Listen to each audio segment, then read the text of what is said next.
partager mon écran. Alors, je me présente, moi, je m'appelle Pierre-Étienne Drolet, je suis biologiste et coordonnateur de projet pour le COBALI. Et aujourd'hui, ce qu'on va faire pour cette petite heure du dîner, c'est parler un peu d'aménagement riverain, mais on va se limiter aux grands principes parce qu'on peut évidemment se perdre dans la réglementation, surtout qu'il y a eu des changements récemment.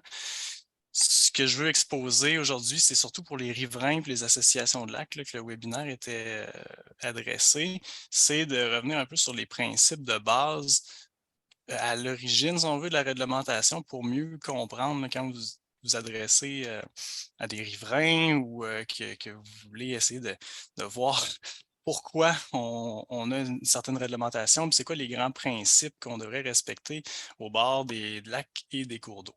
Alors, peut-être qu'il y en a parmi vous qui vont avoir déjà beaucoup de connaissances, qui vont trouver que c'est peut-être un peu de base, mais en même temps, souvent, il faut revenir un petit peu sur les grands concepts pour bien comprendre là, ce qui va avec ça, puis pourquoi on a une réglementation aussi qui est associée à la protection de ces milieux-là. Alors, Benoît, on voit bien mon écran?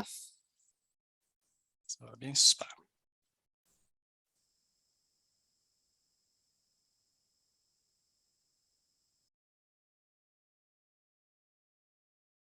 Alors, juste avant de rentrer dans le vif du sujet, simplement pour présenter notre organisme, le COBALI, c'est le Comité du bassin versant de la rivière du Lièvre.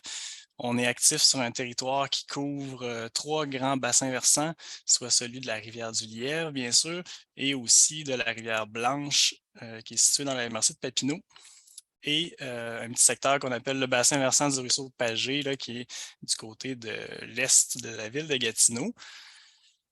On couvre donc grosso modo les grandes régions de Mont-Laurier, Notre-Dame-du-Lot et une partie de l'Outaouais également. Donc, on fait partie, là, on est l'un des 40 organismes de bassin versant là, qui couvrent tout le sud du Québec. Le COBALI couvre le numéro 4 que vous pouvez voir sur la carte du Québec. On a une équipe présentement qui est pluridisciplinaire, donc vous voyez les employés actuels de l'organisme. Donc, gênez-vous surtout pas si vous avez des questions ou vous avez des idées de projets.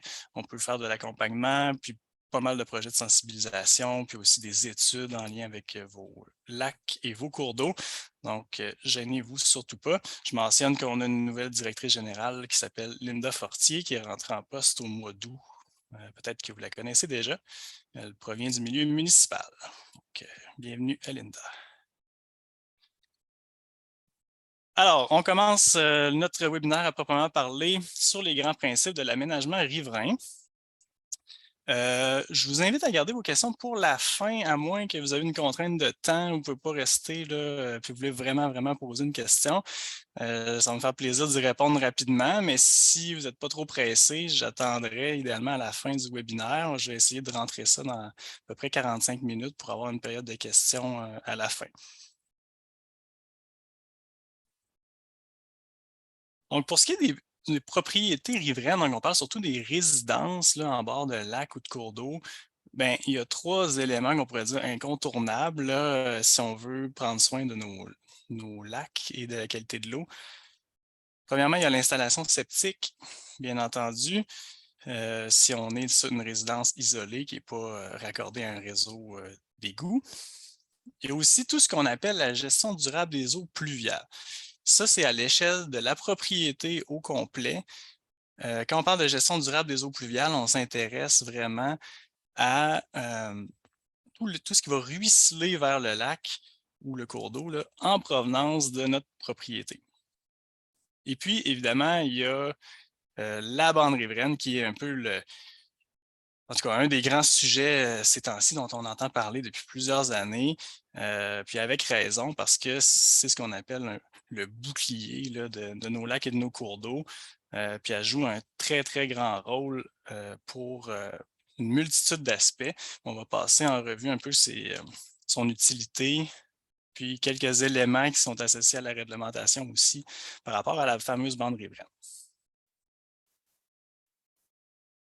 Fait que, rapidement, pour ce qui est de l'installation septique, Au niveau citoyen ou si je me place dans une optique d'association de lacs, par exemple, ben, il y a comme 2 volets qui est important de comprendre, surtout en lien avec ce qui est demandé, heu, par la réglementation. C'est que, d'une part, on veut une installation septique qui est conforme, bien sûr, à la réglementation, puis qui est efficace. Et puis, dans un deuxième temps, il y a ce qu'on appelle là, la vidange, donc la fréquence à laquelle on doit vider, là, procéder à la vidange là, de l'installation septique.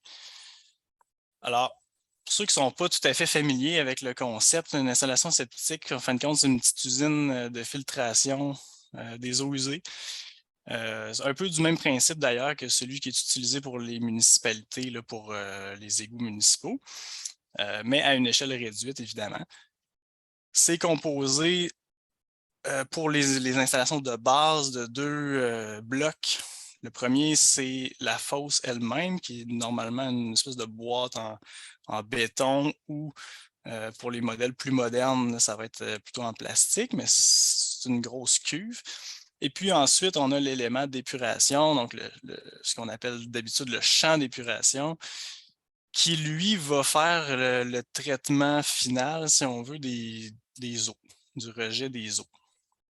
Fait que si je vais, dans la petite, coupe ici, ben, vous voyez dans le fond ce qui arrive de votre, toilette, de votre évier arrive dans la fosse et puis la fosse septique en tant que telle, ce que ça fait, c'est juste une décantation, des matières qui vont se déposer dans le fond pour que l'eau aille vers le champ d'épuration, puis qu'il reste juste à peu près de l'eau. Évidemment de l'eau qui est chargée quand même en matière, en nutriments, et cetera, mais c'est à peu près juste l'eau qui continue. Ce qu'on veut, c'est que les solides, dans le fond, restent dans la fosse et se déposent là.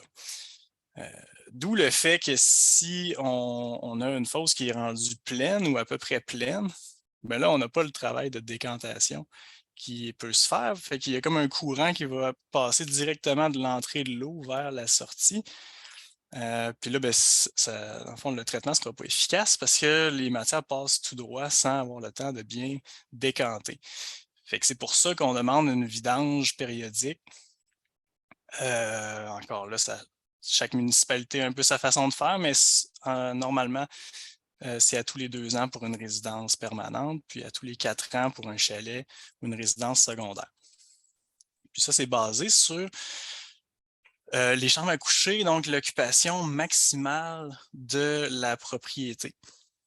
Puis ça, c'est indépendamment de l'utilisation que vous en faites vraiment. Fait que si vous avez une personne dans une énorme maison, heu, son installation septique doit être en fonction que son occupation était maximale, puis que toutes les chambres étaient utilisées comme des chambres à coucher. Même si vous avez un bureau, un boudoir, ça a pas d'importance. Dans le fond, la réglementation est faite pour si toutes les chambres possibles étaient effectivement des chambres à coucher avec une population, maximale, si on veut, de la maison. Parce que bien sûr, on peut vendre la propriété, puis ensuite les gens en font des utilisations différentes. Fait qu'il faut que l'installation puisse couvrir une occupation maximale. Pour ce qui est de la conformité, bien évidemment, ce qu'on veut, c'est une installation septique qui ne pollue pas. C'est un peu le principe de la réglementation. Donc, il y a un principe général qui interdit de polluer, si on veut, au Québec. Et donc, le l'installation septique, sa finalité, c'est évidemment de ne pas polluer. Fait que c'est le champ d'épuration, en fin de compte, qui, normalement, va faire le travail final. Puis, en réalité, c'est les bactéries qu'il y a dans le sol qui vont, digérer, si on veut, l'eau qui va arriver de notre fosse. Évidemment, si notre installation septique est pas très bien conçue, si elle a de l'âge, on sait qu'une installation septique, ça a une durée de vie, là, le champ d'épuration d'à peu près 20 ans dans la plupart des cas, selon le fabricant. On a des installations septiques qui sont là depuis à peu près 40 ans, qui n'ont jamais été changées. Donc, c'est à prendre en compte aussi, c'est pas éternel, là. Une installation septique, ça a une durée de vie comme n'importe quoi qu'on peut acheter sur le marché. Puis, il y a le lien avec l'eau qui est très important. Bien sûr, si on est dans des sols qui sont gorgés d'eau, ben, l'installation septique ne fera pas très bien son travail. C'est pour ça justement que, en principe, le technologue, quand il va l'installer, il doit regarder le type de sol, puis faire des travaux pour s'assurer qu'il va y avoir de l'air qui va circuler, puis qu'on ne sera pas dans un sol qui est gorgé d'eau. Parce qu'à ce moment-là, il va y avoir un transfert vers le lac, finalement, à partir de l'installation septique. Donc, évidemment, pour le riverain, c'est une des sources de pollution majeure qui peut provenir de son terrain. C'est très important d'être à l'affût du bon entretien puis de la vidange de son installation septique. Puis évidemment, mais si on a des anciens puisards là, au chalet, là, un 45 gallons avec des trous dedans, là, avec un tuyau qui s'en va plus ou moins dans le sol, ben, ça pourrait être une bonne idée de procéder au changement puis de se doter d'une installation conforme.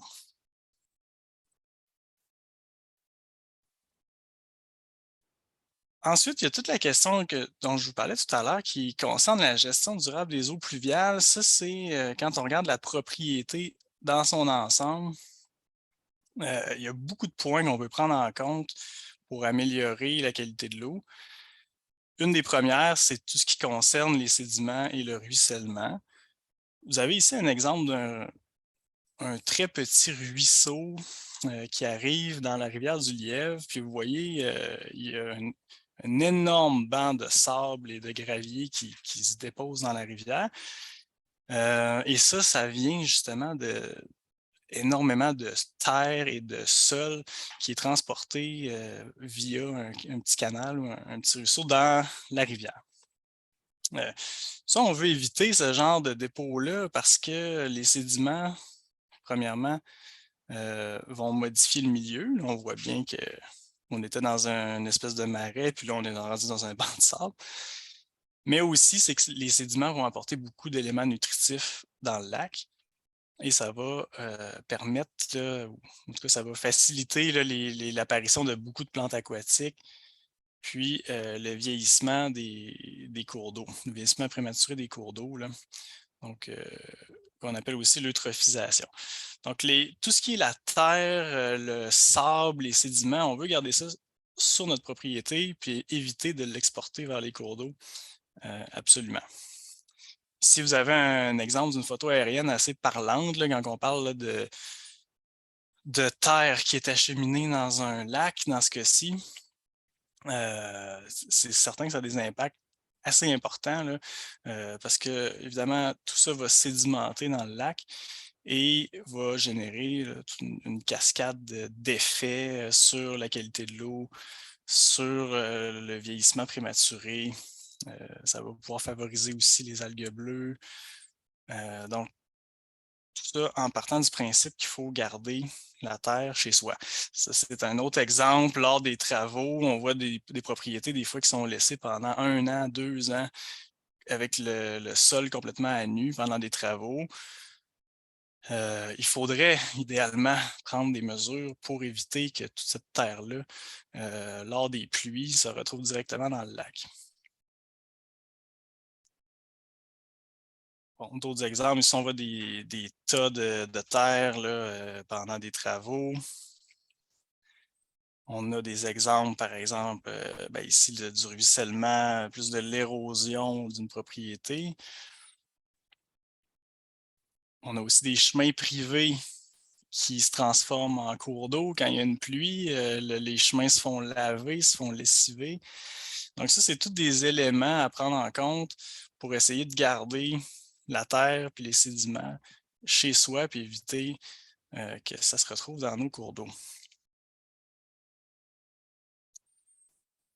Si vous avez un chemin privé qui est assez long. Vous pouvez aussi même des fois avoir des fossés. Si vous partagez un chemin en copropriété, là, souvent il y a des chalets qui se partagent un chemin, puis on voit là, des travaux là, de fossés des fois qui peuvent être assez désastreux là, quand on regarde la quantité de sédiments qui peuvent se retrouver dans les cours d'eau là, après des travaux comme ce qu'on voit à droite, là, par exemple. Ça, à la première pluie, là, il va y avoir une quantité monstre là, de terre qui va aller vers le lac le plus proche.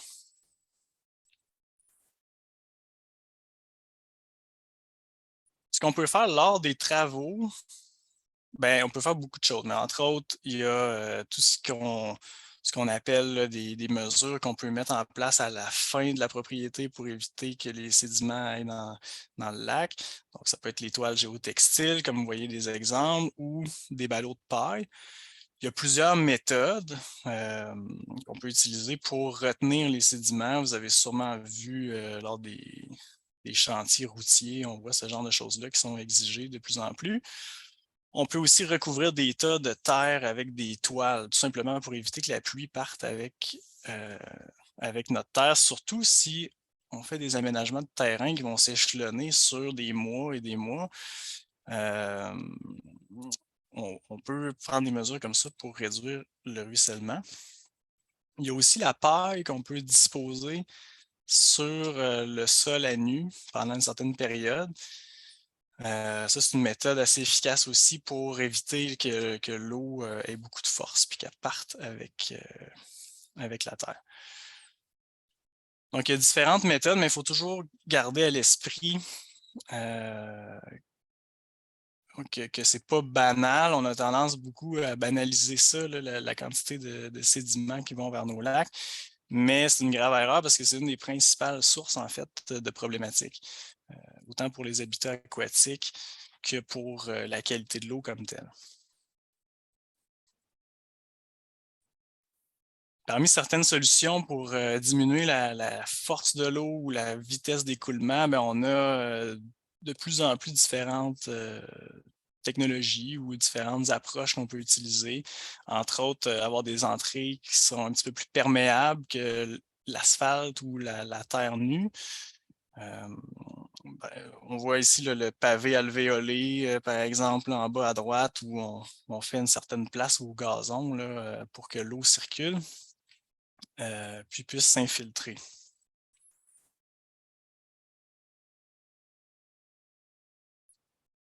Les gouttières, c'est un problème qu'on voit assez souvent aussi. Beaucoup de gens ont des gouttières qui vont directement au lac. Donc, toute leur toiture se draine littéralement euh, dans le lac le plus proche.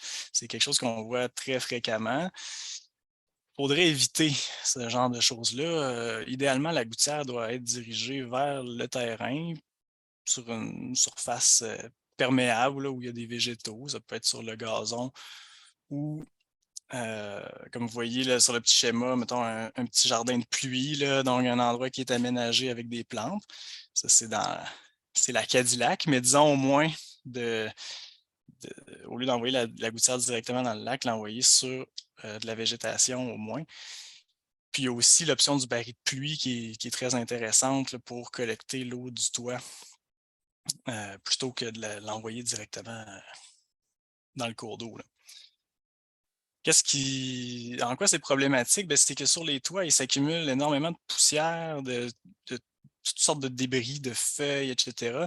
Puis avec si la gouttière s'en va directement dans le lac, ben, essentiellement, à chaque fois qu'il pleut, on envoie tout le temps une certaine quantité de fertilisants, de poussière dans le lac. Puis si tout le monde a des gouttières, bien évidemment, ça finit par faire un problème.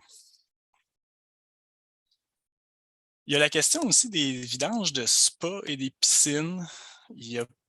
C'est quelque chose qui relève beaucoup des municipalités de réglementer là-dessus, dans le sens qu'on n'a pas de loi globale là, pour cette question-là, mais on sait qu'il y a pas mal de monde qui ont des spas assez proches des lacs. Puis encore une fois, il y a des gens qui déversent ça directement dans le lac ou dans le cours d'eau.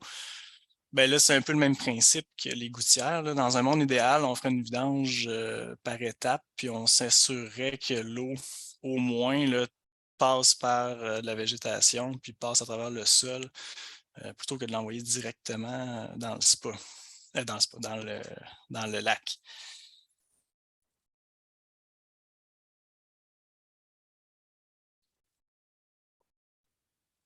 Ici, sur l'exemple, sur le petit schéma, vous voyez là, en bas à droite, la gouttière qui est redirigée en haut du talus. Ça, c'est une pratique qui est. Il faut faire attention là, quand on redirige de l'eau dans le haut d'un talus comme ça, souvent on va créer justement euh, un chemin préférentiel. L'eau va commencer à miner la berge, puis on va avoir des problèmes. Dans certains cas, ça peut même conduire à des petits glissements de terrain. Fait qu'il faut faire attention aussi là, à l'endroit où on dispose de la gouttière parce que on le sait, là, avec les pluies torrentielles qu'on a de plus en plus, il peut y avoir énormément d'eau. Puis comme c'est très concentré, on peut se retrouver avec des problèmes là, d'érosion puis de ravinement, là, où est-ce que la gouttière va sortir.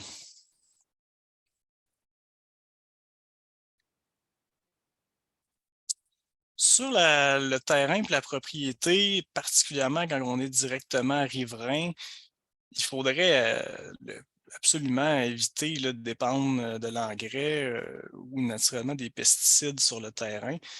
Plusieurs municipalités réglementent là-dessus. On en a, en tout cas, nous, dans notre zone de gestion, on en a 8 qu'on a recensés qui ont des règlements qui portent là-dessus, qui interdisent là, la fertilisation sur les terrains riverains. Donc, si ce n'est pas déjà le cas de votre municipalité, bien, ça pourrait être une option à envisager parce qu'on sait que tout ce qui est engrais, évidemment, ça nuit beaucoup là, à la santé des lacs. Ça va favoriser encore une fois là, la prolifération des plantes, les cyanobactéries, qu'on appelle aussi les algues bleues, puis ça va générer une cascade de problèmes sur divers aspects.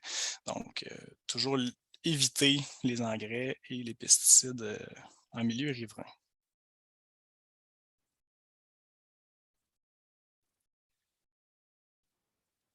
Donc, on a parlé de l'installation septique en gros, on a parlé un petit peu de la gestion, faire attention aux sédiments, les gouttières, s'assurer que l'eau puisse s'infiltrer sur les propriétés.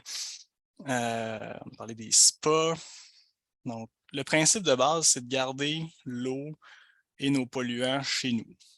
Puis les polluants, ça inclut la terre, le sol, ce qui vient des gouttières. Donc, il faut être avisé par rapport à ça. Mais en bout de ligne, entre le lac et notre maison, notre entrée, notre terrain de jeu, ben, il y a la bande riveraine qui est vraiment d'une importance capitale. La bande riveraine, évidemment, quand on parle de bande riveraine, on parle toujours d'une bande riveraine végétalisée dans la plus grande mesure possible. On cherche à avoir dans la bande riveraine, idéalement, 3 strates de végétation, c'est-à-dire des herbacées, des arbustes et des arbres. Dans la mesure où on a ces 3 strates-là, ben, on va réussir à aller chercher toutes les fonctions que je vais vous expliquer un petit peu plus loin. Puis notre bande riveraine va être efficace. Donc, essentiellement, la bande riveraine a plusieurs fonctions. On va les passer en revue. La première, c'est la rétention en général. Tout à l'heure, je parlais qu'il fallait laisser l'eau s'infiltrer dans le sol.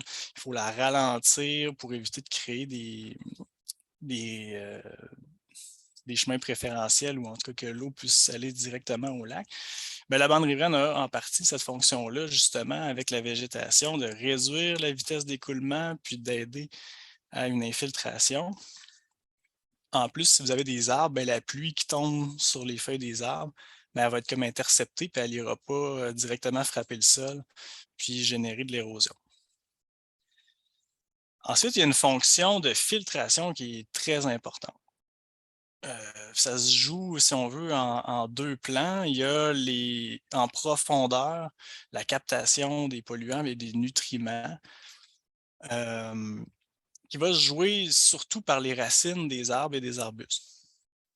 Donc, en gros, quand on a une installation septique qui peut, je donne l'exemple de l'installation septique, mais qui peut envoyer des fertilisants vers le lac. Même une installation septique performante là, ne réussit pas toujours à 100% à enlever tous les fertilisants, le phosphore, l'azote. Il y a toujours une petite partie qui peut migrer vers le lac quand même. Mais si on a beaucoup de végétation avec des bonnes racines, en réalité, ces fertilisants-là vont être captés en grande partie par les racines des arbres ou des arbustes plutôt que de se retrouver dans l'eau du lac. Ce qu'on veut éviter, en gros, c'est que ces fertilisants-là se ramassent dans le lac, puis là, que ça aide à faire pousser davantage de plantes aquatiques. Ce qui est bon pour les plantes terrestres est bon pour les plantes aquatiques. Donc, si dans leur migration vers le lac, ces nutriments-là ou les polluants sont interceptés par les racines des arbres et des arbustes, ben, c'est tant mieux parce qu'il va en avoir d'autant moins qui vont se rendre jusque dans l'eau. En surface aussi, ben, les herbacées, ça c'est du foin. En bon français, c'est des plantes qui ressemblent un peu à de l'herbe ou du foin, vont réussir, elles, à filtrer de l'eau qui s'écoule en surface. Donc, tantôt on parlait des sédiments là, qui peuvent arriver du terrain ou de l'entrée, mais si au moins on a beaucoup de végétation, ça va aider aussi à garder ça sur notre terrain plutôt que ça aille jusqu'au lac. Donc, on peut voir la bande riveraine un peu comme un filtre, une petite usine là, à capter les polluants avant d'arriver dans notre plan d'eau. On a aussi ce qui touche à l'érosion, c'est-à-dire que notre bande riveraine, avec ses racines, encore une fois, va stabiliser le sol, va aider à, justement, par le réseau de racines, va réussir à retenir beaucoup de terre. On a tous déjà vu un arbre là, qui est déraciné, qui part avec une galette de terre. Là. C'est parce que justement les racines, ça fait un réseau tissé très serré qui va agir comme un filet finalement, puis qui va protéger la berge. La plupart du temps, évidemment, des fois, il y a des grosses forces d'érosion qui peuvent entrer en ligne de compte, mais en général, plus on a de racines, plus on a une protection contre l'érosion, puis ça évite que notre terrain se fasse manger là, par les vagues, puis la glace. On a aussi la fonction d'ombrage qui est sous-estimée, mais qui est importante. On... C'est surtout relié, entre autres, aux poissons, notamment, des poissons souvent qui ont besoin de beaucoup d'oxygène ou d'eau froide, par exemple la truite mouchetée. Qui vont bénéficier beaucoup d'avoir de l'eau un peu plus froide. Et quand l'eau est plus froide, ben, elle peut aussi être mieux oxygénée. Donc, on veut avoir des arbres qui permettent un certain ombrage de notre lac pour garder justement une eau plus froide et mieux oxygénée. C'est aussi le cas parce que, évidemment, la clientèle ici dans la région, c'est beaucoup les lacs, mais ça, c'est particulièrement important pour les petits cours d'eau, par exemple les ruisseaux. Là. Si on a des arbres là, à proximité, bon, on garde aussi des ruisseaux d'eau froide qui vont alimenter notre lac en eau froide. Puis ça, c'est très important là, d'avoir une vision un peu plus large là, que uniquement le bord du lac là, comme tel. Ensuite, il y a une fonction qui est particulièrement importante, selon moi, qui est le paysage. On est dans une région dont la marque de commerce, en quelque sorte, est qu'on a un caractère encore sauvage. On est dans la nature, puis c'est beaucoup sur cette idée-là que se développe l'intérêt des gens d'habiter aussi au bord d'un lac. Quand on s'installe au bord d'un lac, on veut avoir l'impression, jusqu'à un certain point, que c'est encore un beau lac sauvage, naturel. Puis on ne veut pas nécessairement avoir l'impression d'être en ville là, quand on a une propriété. Je mets une petite citation, je ne sais pas si vous la voyez au complet, il y a peut-être un petit bug, mais un jour, il y a un riverain qui est au bord de la rivière du Liège qui m'a dit Si on continue comme ça, là, de faire des enrochements puis de déboiser, la rivière du Lièvre va avoir l'air du mur de l'Atlantique. Le mur de l'Atlantique, là, pour ceux qui ne savent pas, c'était les fortifications que les Allemands avaient faites là, en Normandie pour empêcher le débarquement de Normandie. Là. Mais il n'y a pas tort parce que dans certains endroits, c'est vrai que c'est très, très, très lourdement aménagé. On a enlevé la végétation, on a créé des murets, des enrochements. Puis à la longue, ben, si tout le monde fait ça, nécessairement, on perd la raison pour laquelle les gens s'établissaient là, qui est d'avoir un petit coin de paradis sauvage. Donc le paysage, c'est quelque chose d'important sur lequel on n'insiste peut-être pas toujours. Et puis, la fonction de la bande riveraine aussi, c'est de protéger les gens. C'est peut-être dans certains cas un peu méconnu. C'est pas quelque chose qui a été mis de l'avant souvent. Mais dans le cas ici, vous voyez sur la photo, là, on a. C'est une situation chez un producteur agricole qui se plaint de perdre du terrain, puis il y a même un de ses bâtiments qui est en train de se faire manger là, par la rivière. Mais si on regarde, là, on voit bien qu'il n'y a pas du tout de bande riveraine, il n'y a pas de végétation, il n'y a pas de racines pour retenir le sol. Là. Donc, après coup, on se rend compte là, de l'erreur qui a été faite là. Là. On- la personne est à l'intérieur d'un méandre, la rivière mange naturellement son terrain, mais pour une question de rendement, ben, lui, il a enlevé toute la végétation historiquement. Mais là, aujourd'hui, il s'en mord les doigts parce que la réglementation n'est pas là juste pour les grenouilles. Là. Elle est là aussi, dans certains cas, pour protéger des gens et des biens contre, entre autres, la force d'érosion puis les inondations.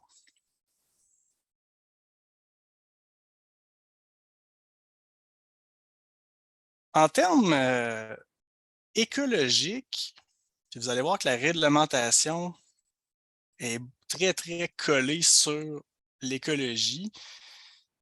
En termes écologiques, là, un lac, je vais prendre ici l'exemple plus du lac parce que, encore une fois, la plupart des gens ici sont au bord d'un lac. Un lac, en termes écologiques, c'est pas coupé au couteau comme une piscine. Il y a beaucoup de gens qui s'imaginent qu'un lac, c'est comme une piscine. Il y a l'eau, puis après ça, il y a la terre. Puis là, ça communique pas. C'est comme, c'est étanche comme une piscine. Mais la réalité, vous le savez comme moi, c'est que c'est loin d'être le cas. En réalité, le lac, avec toute la pression d'eau, euh, le lac, il continue en réalité sous terre. Là. Si on va dans les premiers mètres à partir du lac, on est capable de marcher là-dessus, mais si on creuse, on va trouver de l'eau presque tout de suite. C'est que dans le fond, le lac, lui, il se poursuit sur une certaine distance vers la terre, vers la rive, puis il y a une continuité. Et puis en plus, on sait qu'il y a une différence de niveau selon la période de l'année. On a une période de crue, puis on a une période d'étiage qu'on appelle où l'eau est plus basse. Bon, ben, toute notre réglementation au Québec est basée essentiellement sur ça, sur la continuité hydrologique qu'il y a entre le lac et la terre ferme, si je pourrais dire. Et c'est toujours le niveau de crue qui est notre référence. Je vais y revenir. Mais bon, on a l'exemple ici d'un terrain, on marche là-dessus, il n'y a pas de problème, mais quand on creuse, on se rend compte que dans les 20 premiers centimètres, on a de l'eau qui fait résurgence parce que dans le fond, le lac, ben, c'est comme je vous disais, il se poursuit sous le sol. Là. Toute la réglementation sur les bandes riveraines, je vais pas, encore une fois, je ne vais pas rentrer dans les détails parce que chaque municipalité a ses particularités. Mais essentiellement, si je prends la grande réglementation générale au Québec, son intention, puis en particulier pour des nouvelles résidences, là, une nouvelle propriété qui se développe au bord d'un lac ou d'un cours d'eau, c'est bien entendu de conserver le lac ou le cours d'eau en question, donc là où il y a de l'eau, mais c'est aussi de conserver son milieu humide qui est adjacent. C'est-à-dire que dans la réglementation, on appelle ça le littoral. c'est, dit autrement, c'est le milieu humide, c'est la zone d'influence du lac qui borde le lac. Et ensuite, la réglementation demande qu'on conserve en plus de ça une bande de végétation puis de milieu qu'on pourrait dire purement forestier, sec, entre guillemets. C'est-à-dire que si vous développez un nouveau terrain là, où il n'y avait pas de résidence en bord de lac, on veut protéger le milieu humide adjacent, mais aussi une bande de forêt sèche. Sèche, c'est l'érable à sucre, du hêtre, du bouleau jaune, des espèces qui ne sont pas associées à des milieux humides, qui sont influencés par les niveaux d'eau puis par le lac. Si on voit que l'intention générale, c'est ça. Puis pour les milieux nouveaux qui ont été bâtis il y a longtemps, ben évidemment, c'est beaucoup plus difficile. On ne peut pas réparer d'un coup les erreurs du passé, mais il faudrait tendre là, vers un peu cet esprit-là.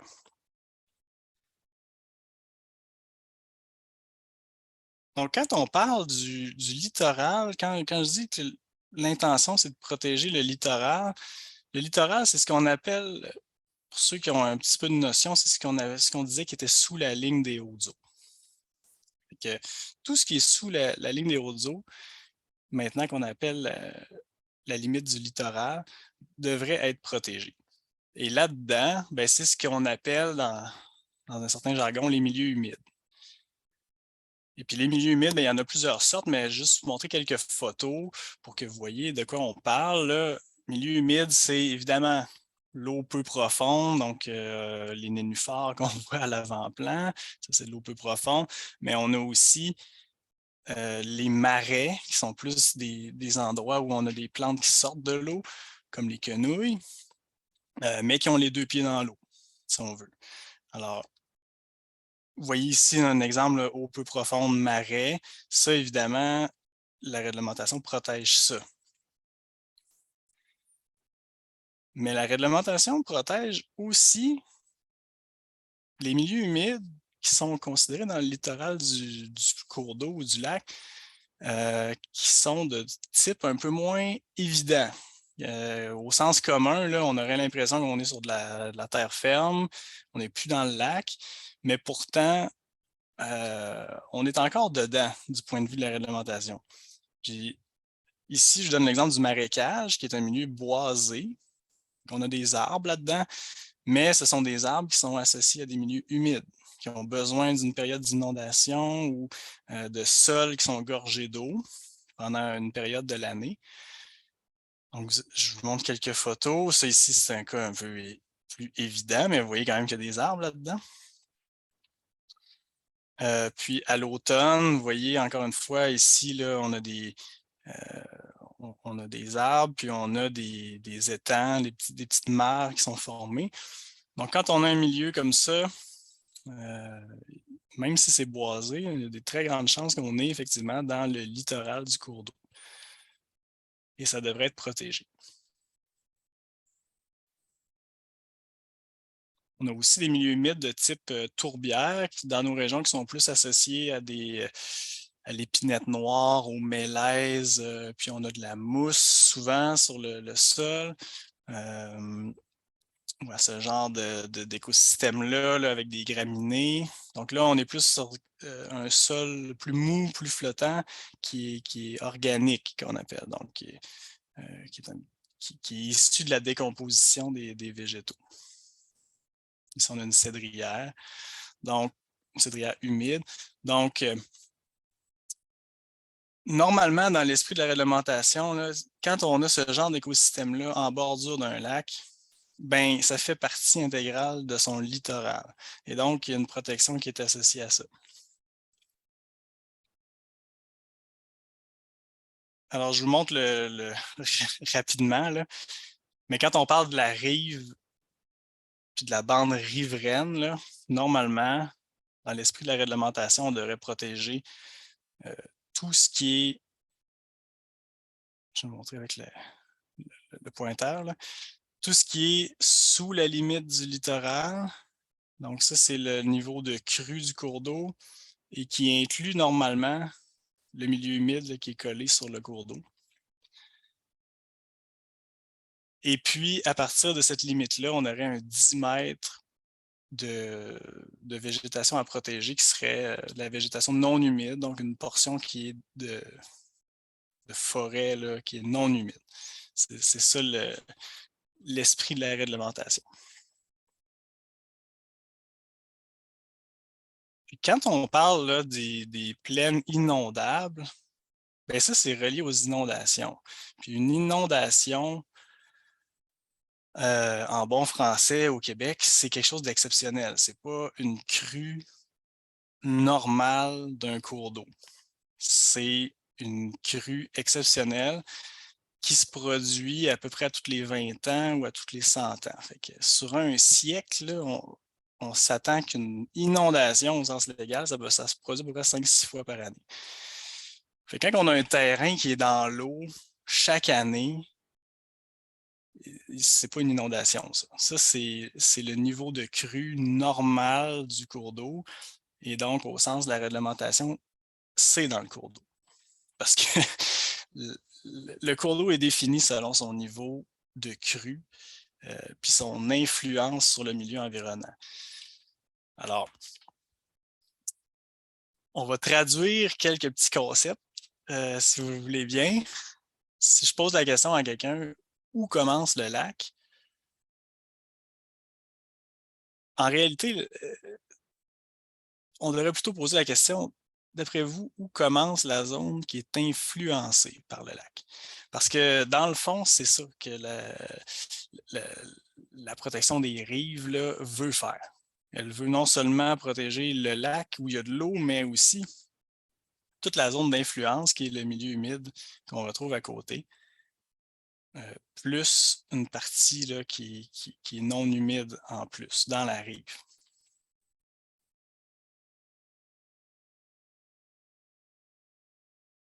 Donc, quand on entend le «Ah, ben, c'est exceptionnel, c'est juste au printemps qu'il y a de l'eau jusque-là, sur mon terrain», en réalité, c'est pas, on devrait pas voir ça comme quelque chose d'exceptionnel. On devrait voir ça comme un phénomène tout à fait normal. Les niveaux d'eau, fluctuent durant l'année et c'est toujours le niveau de crue qui nous intéresse. Heu, tu sais, quand on demande un permis pour construire une maison, imaginez que vous êtes en Gaspésie et puis on donne votre permis en fonction de la marée basse. Ben, là, on risque d'avoir des petits problèmes parce qu'il y a de la marée haute en Gaspésie sur le bord du fleuve. Mais nous, dans nos régions, c'est la même affaire. Sauf que c'est sur un cycle annuel. Donc, on a des cours d'eau. Si on prend l'exemple de la rivière du Lièvre, elle a un niveau de crue qui est beaucoup plus élevé que son niveau d'été. Et puis, évidemment, c'est en fonction de ce niveau-là qu'il faut baser toute notre réflexion, là. Puis c'est la même chose quand on fait euh, quand on porte un jugement sur les bandes riveraines, sur la végétalisation au bord de l'eau, dans l'esprit de la réglementation, c'est à partir toujours du niveau de crue, puis de l'influence du cours d'eau dans son cycle annuel, et non pas en se basant sur le niveau d'eau à la fin août, là. Ça, en termes réglementaires, ça n'existe pas, là. Toute la réglementation est faite sur le niveau euh, du littoral en période de crue, donc des hautes eaux.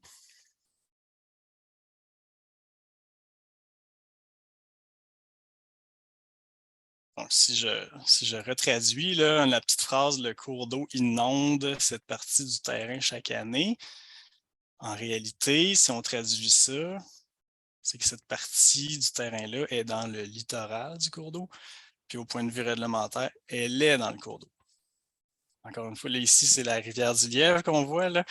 Si on va sur le bord de la rivière du Lièvre durant l'été, puis on demande où est-ce que la rivière commence, ben, c'est pas la même affaire que si vous y allez au mois d'avril ou au mois de mai. Puis évidemment, il faut que tout soit basé sur le niveau de crue, sinon on manque notre coup complètement au point de vue d'urbanisme et de protection des cours d'eau. Parce que si, dans le fond, vous n'avez pas de végétation du tout avant d'arriver à la zone qui est humide, ben, ce que je disais tantôt, là, la filtration de l'installation septique, là, ce qui arrive de l'installation septique, ça vous prendrait idéalement là, une zone de végétation avant d'arriver dans le littoral, le milieu humide, là, qui lui est gorgé d'eau. C'est qu'on veut éviter que ce qui arrive de l'installation septique aille justement dans ce secteur-là qui est humide. Donc, une autre traduction, j'ai planté une rangée de myriques-bourmiers dans la rive le long de l'eau. En termes by the book, là, réglementairement parlant, ça se traduit par j'ai planté du myrique-bourmier dans le littoral, donc dans le lac, en fait.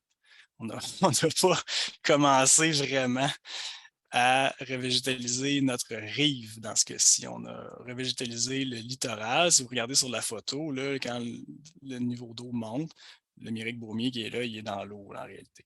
Donc, dans cet exemple-ci, la personne, là, selon si on appliquait la réglementation by the book, elle n'a pas de végétation dans la rive. Elle a seulement de la végétation dans son littoral, donc dans le milieu humide qui est adjacent au lac. En conclusion, avant de passer à cette période de questions, on cherche pour protéger nos cours d'eau, puis pour comprendre l'optique de la réglementation qui nous vient du gouvernement du Québec dans la plupart des cas, puis ensuite retravaillé par les municipalités, bien, on cherche à réduire à la source les polluants sur notre propriété.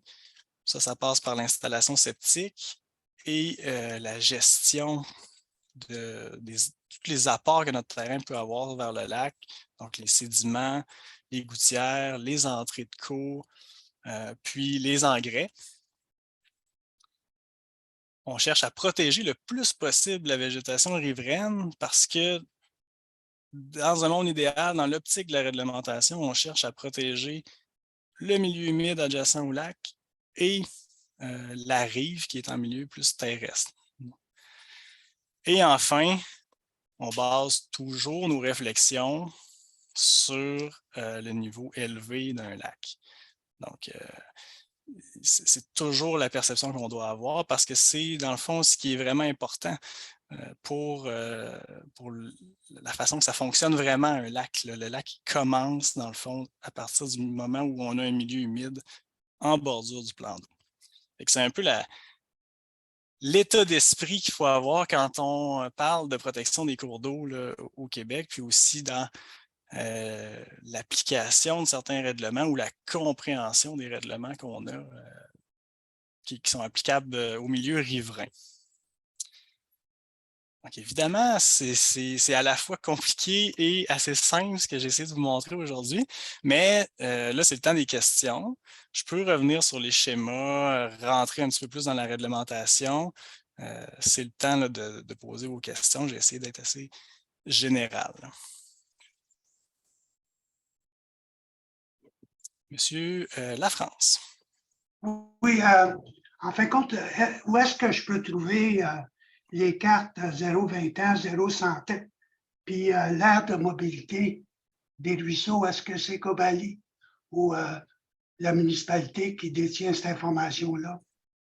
Ben là, si je vois que là, vous êtes de Sutton, donc nécessairement, ce ne sera pas le Cobali, là, parce qu'on ne couvre pas votre territoire. Non, non, Ça...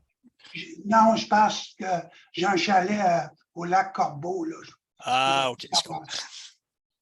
Ben à ce moment-là, c'est toujours la municipalité qui est le point d'entrée pour être certain du fin détail de la réglementation qui s'applique à votre terrain. C'est sûr que c'est toujours la municipalité qui est la meilleure source d'information. Mais sinon, il y a aussi le gouvernement travaille à améliorer des codes de crue pour différents cours d'eau. En général, par contre, c'est plus des grandes rivières que des lacs. C'est comme le lac Corbeau dans votre cas. Je ne pense pas qu'il y ait une révision des codes de crue.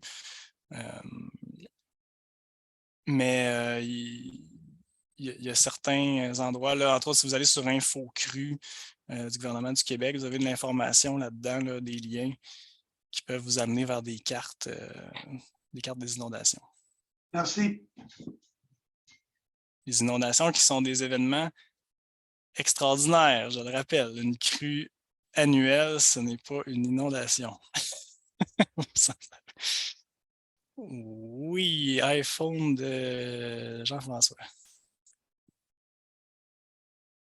Bon, je vais me. Bon. Petite question, super présentation. Là, c'est sûr, c'était un bon survol. On se demandait si c'est possible d'avoir un genre de PDF ou quelque chose qui pourrait être transmis à des propriétaires autour du lac, juste pour aider les gens à se sensibiliser un peu puis sur des bonnes pratiques de base. Je sais que ta présentation était super, mais ça serait-tu possible d'en avoir un échantillon ou avez-vous déjà peut-être des petites des choses qu'on pourrait transmettre à nos voisins, justement, pour que tout le monde puisse commencer à s'instruire et à se sensibiliser par rapport à ça?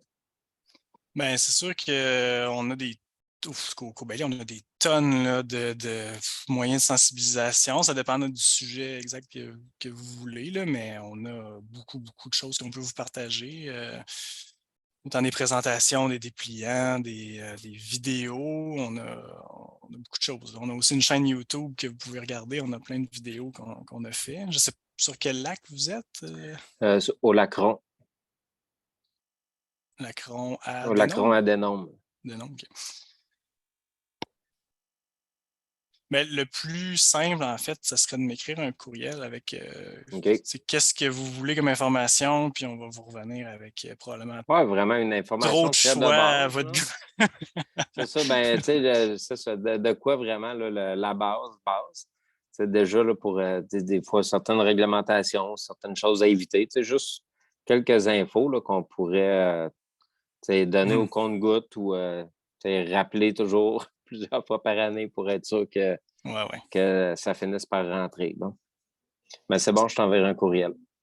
Super. Ouais, aujourd'hui, c'était un peu la clé de lecture, là, le gros portrait là, pour en tout cas traduire certaines perceptions, là, parce qu'on l'entend beaucoup. Là, moi, j'ai une bande riveraine fantastique. Là, j'ai un peu de végétation au bord du lac. Là.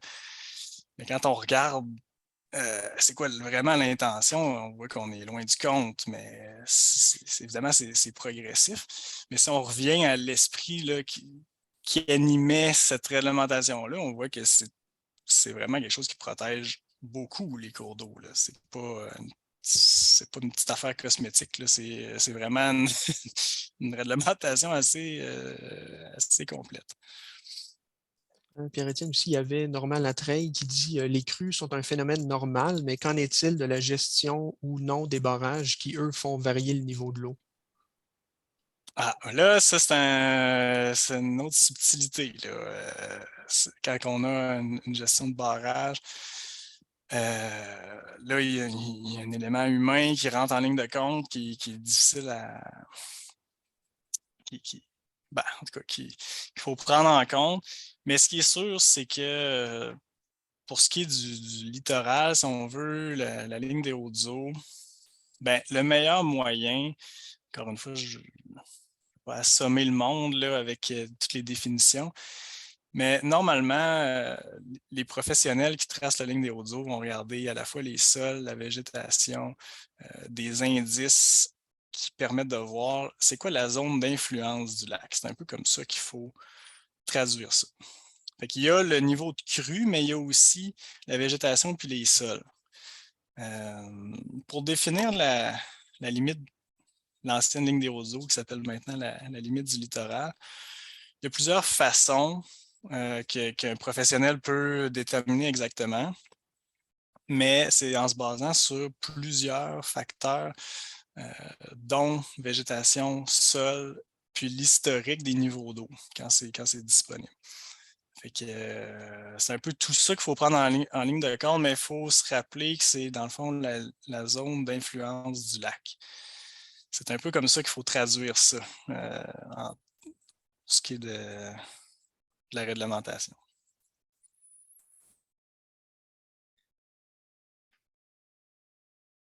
André Cossette, je pense, lève la main. Oui. C'est une observation plutôt qu'une question, mais évidemment, j'ai l'impression qu'on a tous vu quand une propriété existante qui respecte les règlements des arbres à 50 pieds ou 15 mètres d'un lac, et ainsi de suite. Et puis, un nouveau propriétaire qui arrive, puis il sort la tronçonneuse, puis il coupe à blanc. J'ai vu ça 2 fois sur mon lac dans 2 ans. Des belles propriétés et des propriétaires veulent voir le lac à partir de leur cuisine. Puis ils coupent tout pour avoir la belle vue du lac. Leur intention n'est peut-être pas de faire du tort, mais avec des pentes, très souvent, on voit déjà l'érosion qui se fait.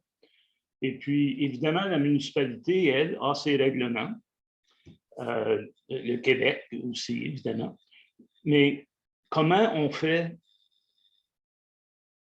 pour instruire les gens qui arrivent, qui sont ignorants de ça, et empêcher que ça se fasse? Parce que ça se fait dans une après-midi, ça. J'ai vu ça, là, 2-3 gars s'y achètent, zoup, zoup, zoup, coupent tout, et puis nettoient en dedans de 2-3 semaines. Puis pas moyen, moi, ça me frustre tellement là, parce qu'il faut respecter ce que vous avez présenté, tout simplement pour préserver les lacs. Je l'ai mentionné à la réunion générale de l'association Perkins sur le lac, puis on m'a répondu qu'officiellement, il y a les règlements qui sont là, puis tralala, puis il faut rapporter ça à la municipalité, puis ces gens-là peuvent en subir les conséquences d'amende ou quoi que ce soit. Mais pour en revenir à ce que tu disais, Pierre-Étienne, pour empêcher de réparer les erreurs du passé, mais ce sont des erreurs du présent qui continuent. Puis comment on fait pour empêcher ça? Moi, j'ai suggéré que tous les notaires qui s'occupent de propriétés vendues soient obligés de fournir un rapport à la municipalité qui dit « J'ai avisé le nouveau propriétaire qu'ils n'ont pas le droit de toucher les arbres, ainsi de suite, pendant 15 mètres du lac ou de la rivière. » Un petit règlement à rajouter peut-être, mais qui peut-être mettrait dans la tête du notaire qu'il va payer une amende sérieuse s'il n'avise pas. Parce qu'apparemment, ils avisent, mais c'est avisé sur le papier. Puis un nouveau propriétaire, il a 20 000 pages à lire, puis ça, c'est un petit détail que je ne savais pas. Il me semble que le gouvernement du Québec pourrait imposer au notaire un rapport qui soit envoyé autant à son client qu'à la municipalité. J'ai avisé le client ou le nouveau propriétaire comme tel. C'est tout simplement une suggestion parce que ça pourrait aider. Mmh. Bien, il y a des organismes qui font des formations même pour les agents d'immeubles, courtiers immobiliers. Ça pourrait être une idée. Il y a beaucoup de municipalités qui font des pochettes du nouvel arrivant. En particulier pour le milieu riverain, là, il reçoit de la municipalité une pochette avec un résumé de la réglementation, de la sensibilisation, etc. Fait que ça dépend des municipalités. Il y en a qui le font, il y en a qui le font moins. Mais ça reste quand même une bonne option. Il y en a plusieurs qui le font.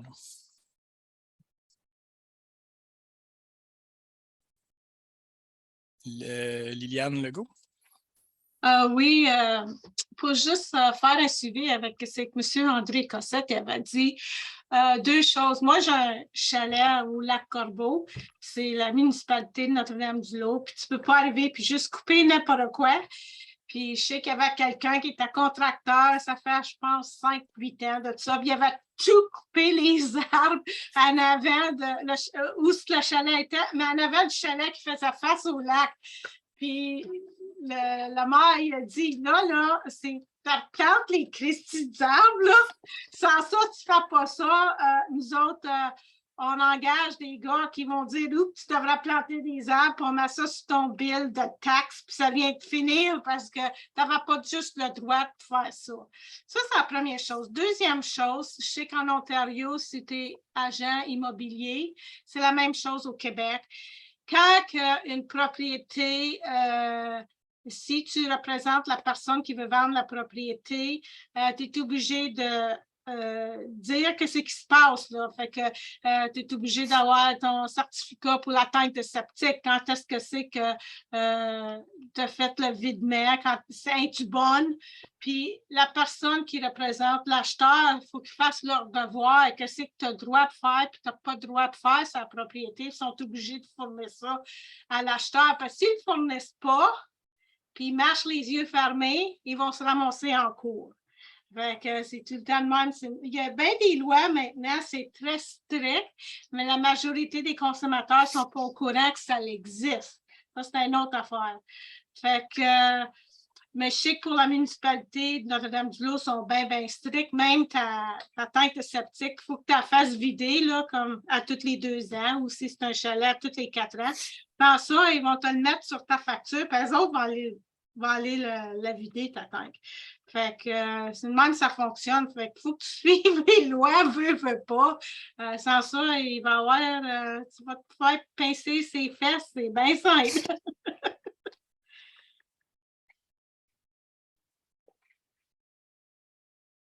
Est-ce qu'il y a d'autres questions, commentaires? Peut-être ceux qui ont, juste avant de nous quitter, là, ceux qui ont juste leur prénom ou leur nom sur leur caméra, si c'est possible de mettre de quelle organisation vous êtes en vous renommant.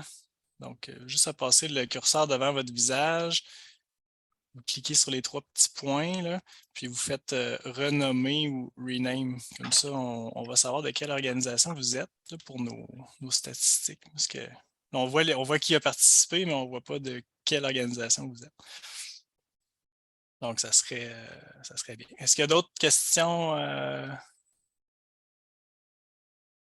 pour moi aujourd'hui?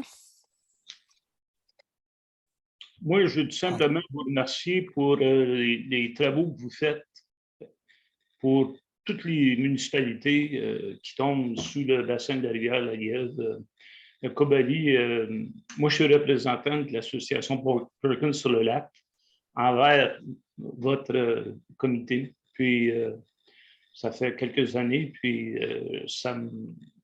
j'apprécie tellement le travail que vous faites. Et puis, je pense que tout le monde ici devrait vous signaler auprès du gouvernement du Québec parce que vous faites du bon travail. Puis, c'est bien apprécié. Puis, en collaboration avec Val-des-Monts, moi, je suis à Val-des-Monts. Et puis, c'est vraiment remarquable de voir le travail qui se fait. Et puis, comme cet été, la recherche qui a été faite pour les plantes envahissantes, les espèces envahissantes sur les lacs de notre secteur nommé par Val-des-Monts. En tout cas, c'est tout simplement pour dire un commentaire, c'est bien apprécié. Bien, merci beaucoup.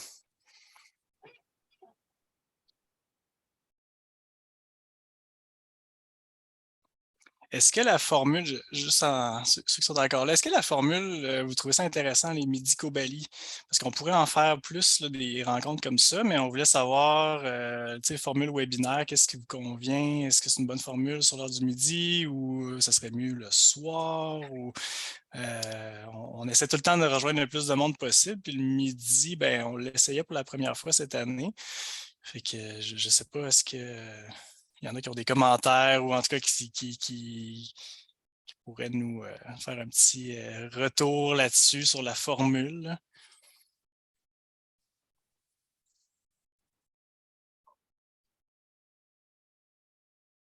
Globalement, ça vous convient? Oui. Le midi, 1 heure max.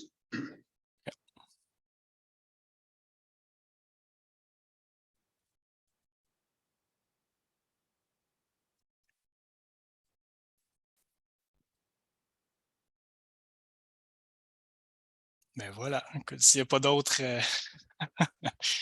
Il n'y a pas d'autres points. Je vais vous libérer. Et merci beaucoup d'avoir été là au nom de toute l'équipe du Cobali, puis au plaisir de vous revoir prochainement. Peut-être on va en organiser d'autres certainement. Donc, au plaisir de vous revoir cette année.